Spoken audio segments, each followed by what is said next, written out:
Welcome to another installment of the APB recap. This recap is a little late because of two reasons. I have some personal issues to deal with for one, and for two, Remake 4. The game's amazing. I love it. Anyway, let's get straight to the recap.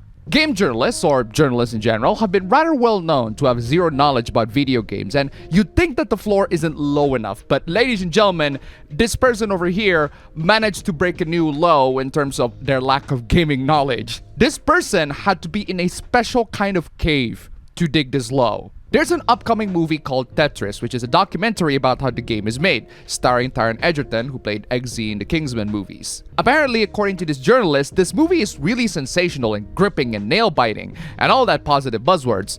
Movie's pretty good, apparently. Don't know, I haven't seen it. But it's not the one that you need to focus on. It's the bottom parts. Full disclosure, sue me! Oh yes, we will. We're gonna go Saul Goodman on your ass for this atrocity. Not only I have never played the iconic 80s video game Tetris, I have never heard of it before encountering this new film Tetris. You just lost all of your cred, dude. That's right. That's what you should do right now. I am shook. I mean, my expectations were already low for you guys, but holy moly. How can you not know Tetris? This is something even boomers among my family know. There are farmers here that know jack about technology in general that knows what Tetris is. They really hire anybody to be journalists these days, but you know what? It is interesting to know the perspective of people who just came out of a freaking coma. But I know for a fact that you guys are not comatose. Prove it by clicking the like and subscribe button on this channel. And also checking out the stream channel, APB Show, link down below, where I talk about all of these hooplas live on air and more. Oh, and they're also timestamped, so you can skip to the good stuff or catch up with what you miss. Did you do all that? Great. Now let's get to the next hoopla. This post is really funny because of how ironic it is. It's ironic for something to be called something, but don't know what it is. Let's get reading from the Socialist Party. Jack's a carpenter. His neighbor Gene's a baker. Gene has some doors with loose hinges. Jack says he'll fix them. Gene says she'll give him some cakes as a thank you. Scale up a willingness to help others where all will receive what they need, and you have a socialist society. No, you don't. No, you don't. That's not socialism. That's capitalism. John and Gene are not government entities. They are private entities. Capitalism is where Gene receives the door being fixed and John receives cakes. Socialism is where John fixes doors for people and Gene makes cakes for people because the government holds them at gunpoint. It can be metaphorically or literally, but you get my point. The gunpoint, that is. There is no agreed exchange of goods, but there is though. There absolutely is. Because John and Gene can refuse the gifts that they give to each other too. Jack asked for nothing to fix Gene's doors. He did it simply because he was being nice and helpful. Yeah, if your system has to rely on people helping each other out of the kindness and goodness of their hearts, your system sucks. Gene didn't have to give Jack anything, but did because he was nice and helpful too. I'm sorry, hun, but what kind of childish thinking is this? Why are you assuming that all human beings are willing to share things out of the goodness of their hearts? This is human nature, which capitalism inhibits. Wow, you are seriously naive to think that most human beings are willing to trade their goods or skills out of the goodness of their own hearts. Guys, do you want to work with me making these recaps just out of the goodness of your own hearts? No, you're not gonna get paid. You'll have to do it out of the goodness of your own hearts. If you don't want to do it, I'll shoot you. For the record, please do not cock your gun like this. For obvious reasons. What's weird is how people like you are scared to accept people can do work for others for nothing or can give something as a friendly gift.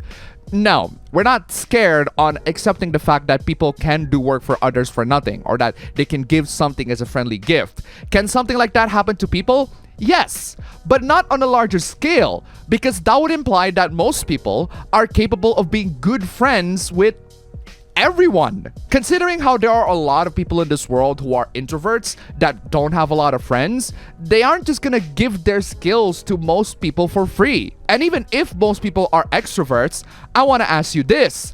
Are there people that you have interacted with that you really don't like? If you say yes, then the Socialist Party basically tells you, hey, you're gonna help this person you don't like out of the goodness of your own heart. If you say no, the government will put you to the gulags. This is why we have money. And this is why people separate the personal with the business. We as human beings cannot be friends with everyone. That's just impossible. That's why a lot of people's relationships are strictly business or professional. This economic system, or at least the one proposed by the Socialist Party, relies on people being able to be friends with everyone and are willing to help everyone simply because they are friends. In reality, even extroverts have their limits, and even they have people they don't like and are not willing to help. But don't worry, guys, the Socialist Party will force you to be friends with those people you don't like and have you to help them out of the goodness of your own heart. And by that, I mean at freaking gunpoint. That means you're admitting acts of simple kindness and helpfulness happen, and if they happen, they can happen on a larger scale. No, it cannot. Even my phone disagrees with you. You cannot help everyone out of the goodness of your heart because you cannot be friends with everyone, and not everyone is gonna be kind to you. What was the tagline for the social network again? You don't get 500 million friends without making a few enemies. To put it simply, guys, if you have enemies, capitalism at least gives you a chance, no matter how small it is, to beat them. Socialism? There's no such thing. You don't have enemies. You have to be friends with everyone, or you'll be sent to the depopulation list. It's really hard to convince the boomers nowadays that hobbies are things that people just find fun. Just because people think it's childish doesn't mean that it's not fun, and doesn't mean that the people who have those hobbies are childish themselves. Some boomers disagree though. If you're 42 years old and you're excited for the new Spider-Man film, there's something wrong with you. Okay, what's wrong with enjoying Spider-Man? I'm not saying you can't see it on streaming with your kid in the theaters, but if you're gonna see it in opening weekend, you need to check yourself. Yeah, let me just call my psychiatrist for a bit. Hello? Is this Dr. Quinn?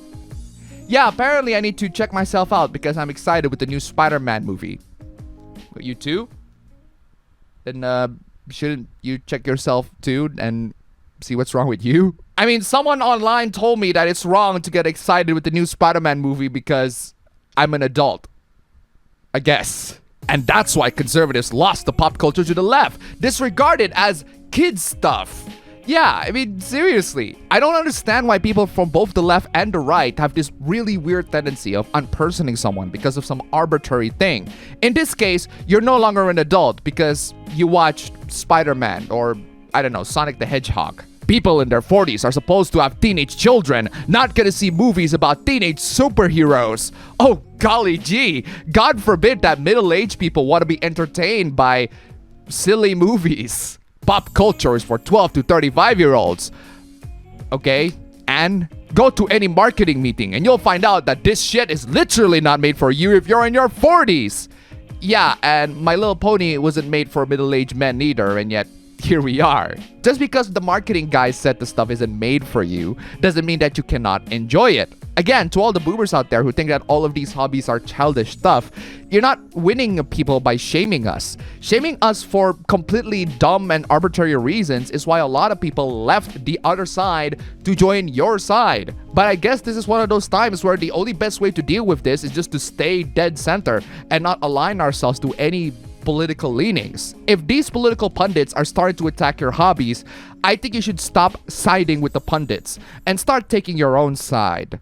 This is officially one of the dumbest posts that I've read in the last couple of weeks. The Last of Us TV series just ended, and in my opinion, it's pretty good. Overrated as hell, but still pretty good. And I can see why the game and the series have lots of fans. But then the people who only watched the TV series just discovered how good the story of The Last of Us is.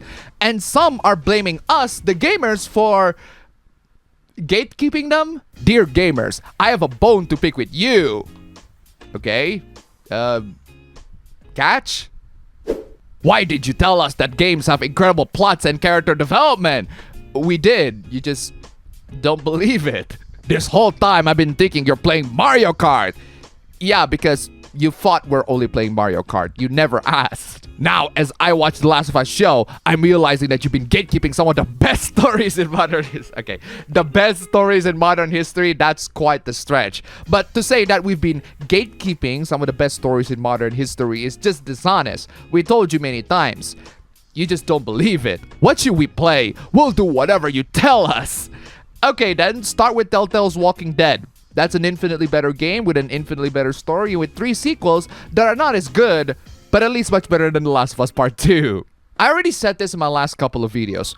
Brutal honesty is not helpful if you don't elaborate further. I want people to realize that there's a big difference between brutal honesty for the sake of helping someone and brutal honesty for the sake of insulting someone. I told my sister she gained weight when I saw her because she did.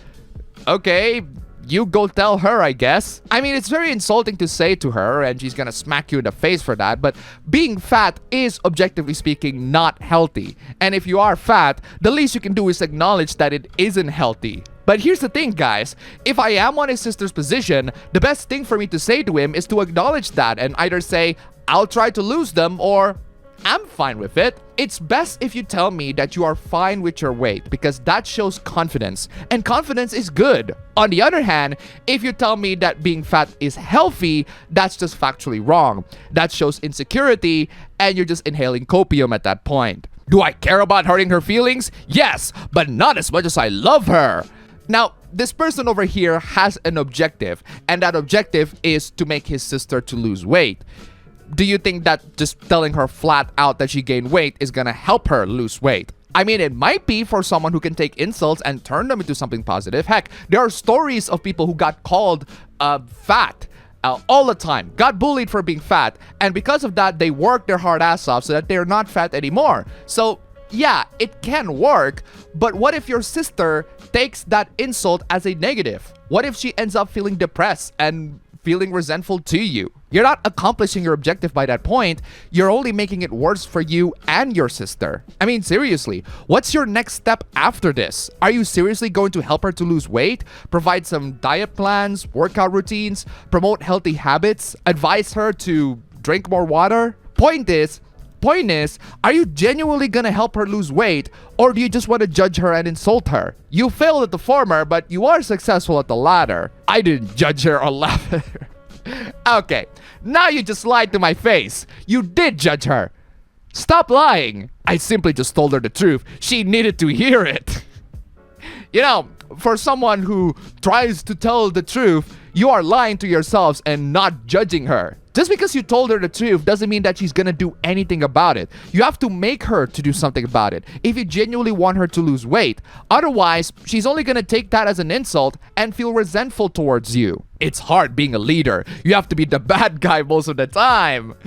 If you insulted your subordinate without providing them advice or criticisms on how to improve themselves, you're not a good leader. You're just insulting your coworker for the sake of insulting them. If you are, good for you. But don't lie to me that this is about leadership or not judging people. It's not. It's just about you being a prick. You have to be able to not be liked in the short term.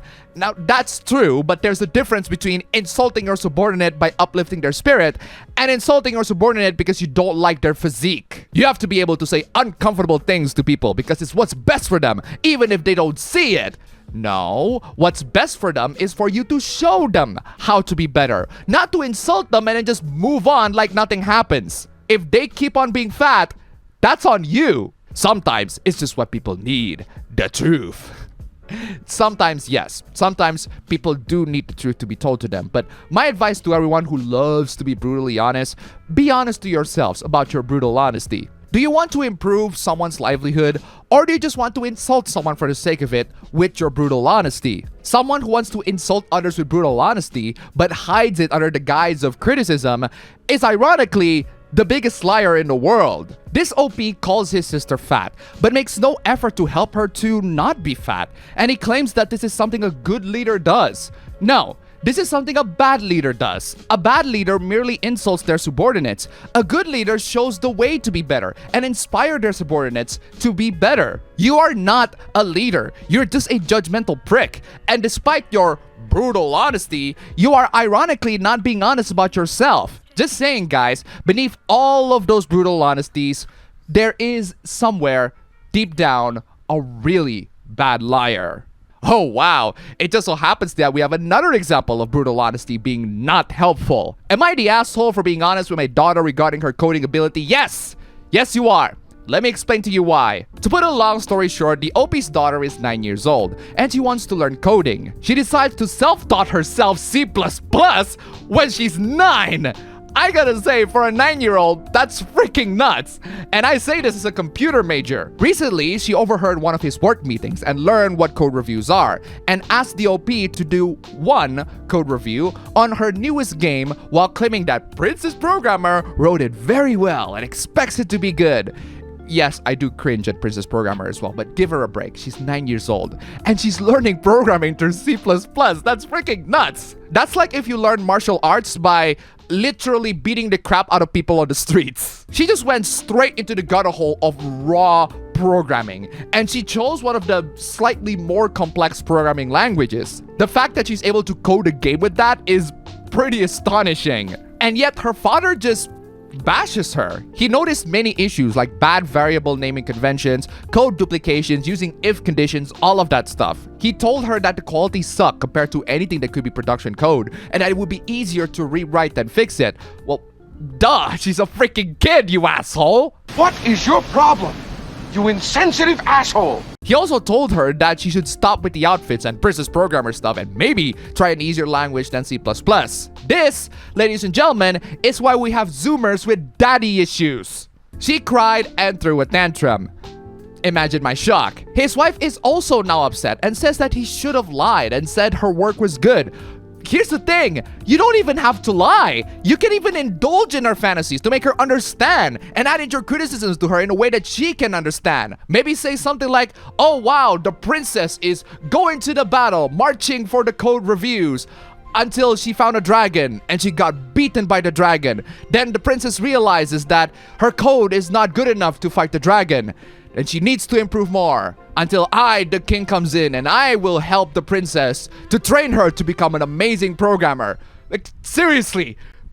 It's like people don't understand how Zoomers think. Well, technically not Zoomers because, well, these are kids. I guess, I don't know what you call the next generation after the Zoomers is, but basically kids in general. The thing is, guys, I deal with Zoomers all the time. And I do think that the reason why Zoomers and millennials have daddy or mommy issues is because of bad parents like this guy. Speaking of daddy issues, we have this post right here. Who should men be listening to for advice, direction, understanding? Are you an adult? If yes, then you should listen to yourself. Do what you think is right. Stop listening to freaking influencers. And yes, that's right, that includes me. I'm technically speaking an influencer, even though I hate the usage of the word that much. But at least I don't promise you guys wisdoms of life. And at least I don't sell my wisdom for $50 a month for some college course. We can't listen to Kevin Samuels. We can't listen to Andrew Tate. Of course you can't listen to Andrew Tate. He's a freaking moron. So who should men listen to? Jesus Christ. It's like you're implying that people on the internet have parental issues or something. That they have so much deep-rooted parental issues that they need some mother or father figure from the internet to guide them through the atrocities of life. Not everyone has a father. Not every father has the knowledge needed to navigate the modern world. While that is indeed true, the issue isn't that people are lacking father figures. The issue is that you chose to follow people rather than learn from the actual lessons being taught by those people. The thing about lessons, especially lessons in life, is that you can learn them from anyone. Not just your mentors, but even also your enemies. You can learn from your enemies what not to do and what they can do as well that are better than what you are doing. But the thing is, you're not looking for people to seek guidance from. You're looking for people to follow because you are a human NPC. You're incapable of making your own decisions. You're incapable of thinking on your own. So you have to look for other people so that they can do the thinking so that you don't have to do all the legwork. It's kind of nuts how many people think this way. I have far surpassed my father in every way. No, you haven't. No, you haven't. He has been with the same women for 30 years. And I missed the part where that's my problem. There's nothing he can teach me about relationship dynamics in this decade. The fact that he gets a woman, gets married, and have you as a son proves that he knows a lot more about this relationship dynamics than you ever will. I wouldn't want the type of relationship he has. Then what kind of relationship you want? Meaningless casual sex with beautiful women? There are loads of them who can provide you with that. You just need to pay for them. I am MGTOW. I will live alone and I'll die alone, and I'm okay with that because it's a life of peace. Okay, that's just insulting to MGTOWs. You are not a man going their own way, or MGTOW. You are a man going nowhere. A MGNOW, if you will. How can you say that you are going your own way and then say, please tell me someone that I can listen to? Are you really going your own way, or are you going to someone else's way? I have no stress or drama problems.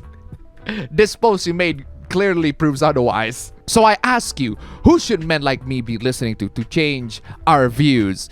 You want to change your views? Try watching videos of people who are, you know, not the ones that you agree with. Oh, sorry, you don't want to change your views. You want someone to validate your views. You want someone to cope with.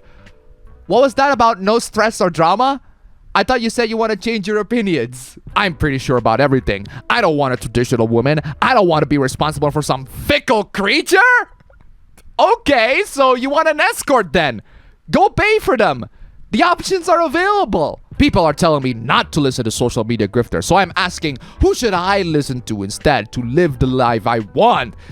Jesus, this guy's insecurity is off the charts. What kind of a man who goes their own way says that he should listen to someone else? This isn't a dig to MGTOWs, by the way. I know MGTOWs that do genuinely know how to go their own way and live independently. Actual MGTOWs. This guy's not going their own way. This guy is going nowhere. Yes, but they are voting and taking over, and their collective power is growing soon. Yeah, feminists taking over the world do suck. I get it.